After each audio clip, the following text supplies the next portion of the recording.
మున్నూరు కాపు నేతలు ఏకమయ్యారు. పార్టీలకు అతీతంగా సమావేశమై కాపు నేతలు ఎమ్మెల్సీ తీన్మార్ మల్లన్న సస్పెండ్పై ఆగ్రహం వ్యక్తం చేశారు. తీన్మార్ మల్లన్న సస్పెండ్పై కాంగ్రెస్ పార్టీ పునరాలోచన చేయాలని సూచించారు. కులగణనలో పలు సందేహాలు ఉన్నాయన్నారు నేతలు. ప్రతి గ్రామంలో కులగణన వివరాలు ప్రభుత్వం డిస్ప్లే చేయాలని సూచించారు. మున్నూరు కాపుల జనాభా ప్రభుత్వం తక్కువ చేసి చూపెట్టిందన్నారు కాపు నేతలు. స్వాతంత్ర్యం వచ్చినప్పటి నుండి ఇప్పటి వరకు మున్నూరు కాపుల ప్రాతినిధ్యం లేకుండా ఏ మంత్రివర్గం లేదని, ఖచ్చితంగా మున్నూరు కాపులకు మంత్రి పదవి ఇవ్వాలని డిమాండ్ చేశారు. ప్రభుత్వంపై ఒత్తిడి పెంచేందుకు త్వరలో భారీ బహిరంగ సభ నిర్వహించాలని కాపు నేతలు నిర్ణయించారు.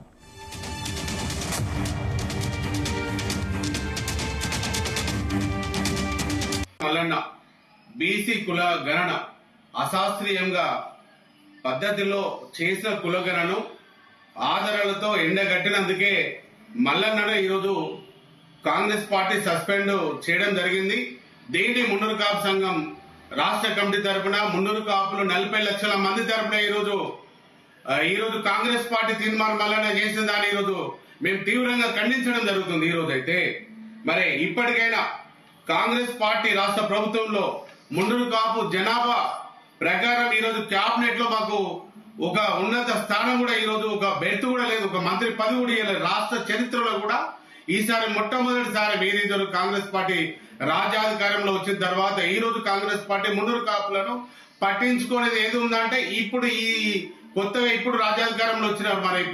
మరి ఇదివరకు వచ్చినప్పుడు మాకు మంత్రి పదవులు అన్ని కూడా సమానంగా జనాభా ప్రాతిపదికన ఇవ్వడం జరిగింది. మరి ఈ రోజు మనకు ఏదైతే రాష్ట్ర కులగణనలో బీసీలకు అన్యాయం జరిగిందని బీసీ సంఘాలన్నీ ఈ రోజు దుమ్మెత్తి పోసే కాంగ్రెస్ పార్టీ మీద.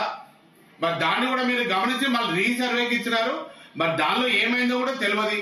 మరి ఈ రోజు రీసర్వేలో మా వాళ్ళందరినీ కూడా మేమందరినీ కూడా మళ్ళీ నమోదు చేయించుకోవాలని చెప్పినాము. మీరు ఇచ్చిన గడువు అయిపోయింది. ఇప్పటి వరకు కూడా ఈ రాష్ట్రంలో మున్నూరు కాపులందరినీ కూడా నేను ప్రతి ఒక్కరు కూడా ఫోన్ చేసి తెలుసుకున్నాను. ఎవరు కూడా మళ్ళీ రీసర్వేకి రాలేదు, ఓన్లీ ఫోన్ మీద చేసుకోమన్నారు.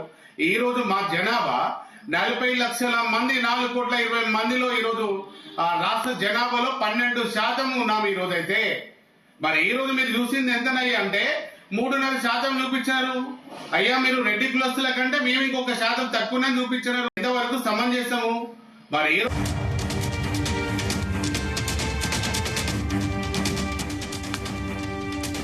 ఇంకా ఈ అంశానికి సంబంధించిన మరింత పూర్తి సమాచారం మా కరెస్పాండెంట్ రాధాకృష్ణ అందిస్తారు. Radhakrishna, good evening.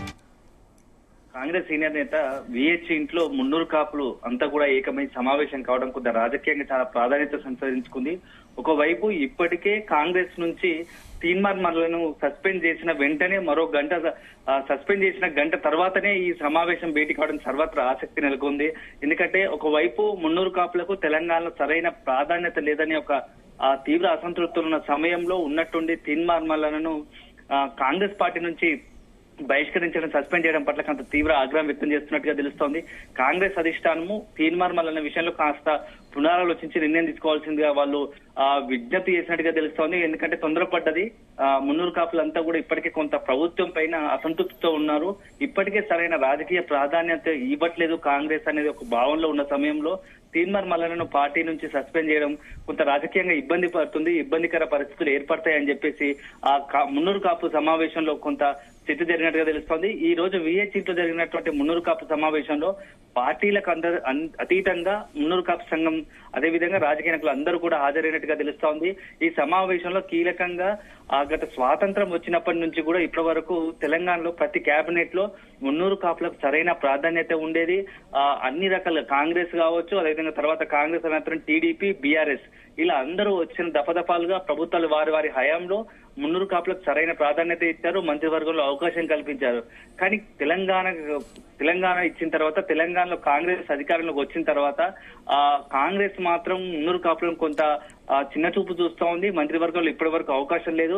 ఇప్పటి వరకు కాంగ్రెస్ అసలు చరిత్రలో, తెలంగాణ చరిత్రలో మున్నూరు కాపులు లేని కేబినెట్ లేదు. కానీ first time Revanth Reddy cabinet లో ఒక మున్నూరు కాపు లేకపోవడం చాలా బాధాకరం. వెంటనే మున్నూరు కాపులకు అవకాశం కల్పించాలి. త్వరలో మంత్రివర్గ విస్తరణ జరుగుతుందని చెప్తున్నారు. ఆ మంత్రివర్గ విస్తరణలో మున్నూరు కాపులకు అవకాశం కల్పించాలని చెప్పేసి ఆ సమావేశం అంతా కూడా ఏకగ్రీవంగా తీర్మానం చేసినట్టుగా తెలుస్తోంది. దీంతో పాటుగా ఇటీవల రాష్ట్ర ప్రభుత్వం చేపట్టిన కులగణన విషయంలో కొంత అసంతృప్తి వ్యక్తం చేసినట్టుగా తెలుస్తోంది. 300 కాపులకు సంబంధించి జనాభా కొంత తక్కువ చేసి చూపించారు. కొంత ఈ యొక్క మొత్తం సర్వే కూడా కొంత తప్పుగా ఉన్నదేమో అని కొంత భావన కలుగుతా ఉంది.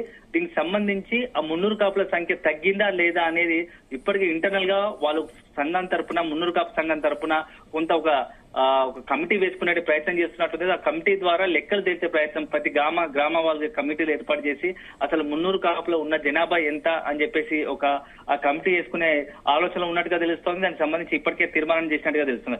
అదే సందర్భంలో మొత్తంగా ఈ కులగణన సంబంధించి ప్రభుత్వం కొంత తీవ్రంగా అన్ని సంఘాలు కావచ్చు అన్ని పార్టీల నుంచి విమర్శలు వస్తున్నాయి కాబట్టి ఊరూర గ్రామం ప్రతి గ్రామంలో ఈ కులగణన సంబంధించి వివరాలను డిస్ప్లే చేస్తే అధికారికంగా డిస్ప్లే చేస్తే కొంతమంది ఉన్నటువంటి సందేహాలు కావచ్చు అనుమానాలు కావచ్చు నివృత్తి అయ్యే అవకాశం ఉంది. ఆ వైపుగా గవర్నమెంట్ ఆలోచించాలి, పునరాలోచన చేయాలి. ఒకవైపు కులగణన చేస్తే గొప్పగా చెప్పుకోవడమే కాదు దానికి సంబంధించిన అన్ని వివరాలు పూర్తి స్థాయిలో స్పష్టమైన వివరాలు పెడితే ప్రజలకు కొంత అవగాహన కలిగి ఉంటుంది. అనేక మంది అటు బీసీ సంఘాలు కావచ్చు ఇతరత్ర కావచ్చు అందరికీ కూడా కొన్ని అపోహలునే వాటిని తొలగించే ప్రయత్నం చేసినట్టుగా అవుతుంది చెప్పేసి ఆ 300 కాపు సమావేశం తీర్మానించినట్టు తెలుస్తుంది. అదే సందర్భంలో ఇక్కడ నుంచి రాజకీయం కాంగ్రెస్ లో చాలా కీలకంగా 300 కాపులు కొంత అవకాశం ఇవ్వాల్సింది పదవులు అది మంత్రి పదవులతో పాటు ఇతర కార్పొరేషన్ చైర్మన్లు అదేవిధంగా త్వరలో ఎమ్మెల్సీలు ప్రకటించే అవకాశం ఉందంటున్నారు. 4 ఎమ్మెల్సీలు వచ్చే అవకాశం ఉంది ఎమ్మెల్యే కోటలో. దాంట్లో కూడా 300 కాపులకు ప్రాధాన్యత కల్పించాలని చెప్పేసి సమావేశం తీర్మానించింది. ఇప్పటికే బీఆర్ఎస్ బీజేపీలో 300 కాపులకు సముచిత స్థానం కల్పించారు. ఆ పార్టీ ఆ రెండు పార్టీలు కూడా కొంత కాంగ్రెస్ తో పోల్చుకుంటే 300 కాపులకు అవకాశం కల్పించాలో ముందు వరుసలో ఉన్నాయి. కాంగ్రెస్ కూడా వాళ్ళకు మించి ఆ రెండు పార్టీలకు మించి మంచి అవకాశం కల్పించాలి. ఎందుకంటే గతంలో ఎప్పుడైతే 300 కాపులు కీలక స్థాయిలో కాంగ్రెస్ పార్టీకి కీలక పొజిషన్ లో ఉన్నారో ఆ పార్టీ అప్పుడు మంచి ఉన్నత స్థాయిలో ఉన్నప్పుడు పార్టీ అధికారానికి వచ్చింది. వాళ్ళు ఆ రకంగా పార్టీని కూడా కొంత మేనేజ్ చేయగలిగారు. ఆ విహెచ్ కేకే అదేవిధంగా డిఎస్ వీళ్ళంతా పిసిసి అధ్యక్షులు కావచ్చు అదేవిధంగా రాజ్యసభ ఎంపీలుగా ఉంటూ తెలంగాణలో కాంగ్రెస్ అధికారంలో కీలక పాత్ర పోషించారు. వాళ్ళకు సముచిత గౌరవం దక్కింది. ఇప్పుడు కూడా వాళ్ళ తర్వాత నెక్స్ట్ తరాలకు కూడా పార్టీలో ఉన్నటువంటి 300 కాపులకు అలాంటి అవకాశం ఇవ్వాలని చెప్పేసి డిమాండ్ చేసింది. ఈ సందర్భంలోనే వేములవాడ ఎమ్మెల్యే ఉన్నటువంటి విప్ ఆది శ్రీనివాస్ కు నెక్స్ట్ జరగబోయే మంత్రివర్గ విస్తరణలో మంత్రిగా అవకాశం ఇవ్వాలని చెప్పేసి సమావేశం తీర్మానించింది. కేవలం పార్టీలకు అతీతంగా 300 కాపులకు సంబంధించిన అన్ని సమస్యలు అదేవిధంగా రాజకీయ ప్రాధాన్యతతో పాటు ఇతరత్ర ఎందుకంటే 300 కాపులు తెలంగాణలో మెజార్టీగా ఉన్నారు. ముదిరాజుతో తర్వాత 300 కాపులు చాలా పెద్ద ఎత్తున బీసీలో ఉన్నారు. వీళ్ళందరికీ కూడా మనం నిన్నటి రాజకీయంగా కొంత క్రియాశీలంగా ఉంటేనే రేపు భవిష్యత్తులో మనకు మంచి పదవులు దక్కుతాయి. పార్టీలకు అతీతంగా ఐక్యంగా ఉండి మన డిమాండ్లు నెరవేర్చుకోవాలి. రాజకీయాల్లో మనం తర్వాతి స్థానంలో ముందు వరుసలో ఉండాలి. ఆ ప్రాధాన్యతగా ఉన్న పోస్టులో ఉండాలని చెప్పేసి కొంత ఆ 300 కాపు సమావేశం డిమాండ్ చేసినట్టుగా తెలుస్తోంది. అయితే ఈ కీలక భేటీలు ముఖ్యంగా తీన్మార్ మల్లన్న సస్పెండ్ అయిన గంట తర్వాతనే విహెచ్ లో ఈ భేటీ కావడం మాత్రం కొంత సర్వత్ర ఆసక్తి చర్చ జరుగుతుంది. అదే సమయంలో మల్లన్న సస్పెన్షన్ మాత్రం కొంత ఈ యొక్క తప్పుపట్టినట్టుగా తెలుస్తోంది. పార్టీ అధిష్టానం కొంత తొందరపడిందేమో ఈ విషయంలో మల్లన్న సస్పెన్షన్ విషయంలో కొంత పునరాలోచన చేయాల్సిన అవసరం ఉందని చెప్పేసి కాపు సంఘ నేతలు అంటున్నట్టుగా తెలుస్తోంది. Sandeep. Right, thank you Radhakrishna.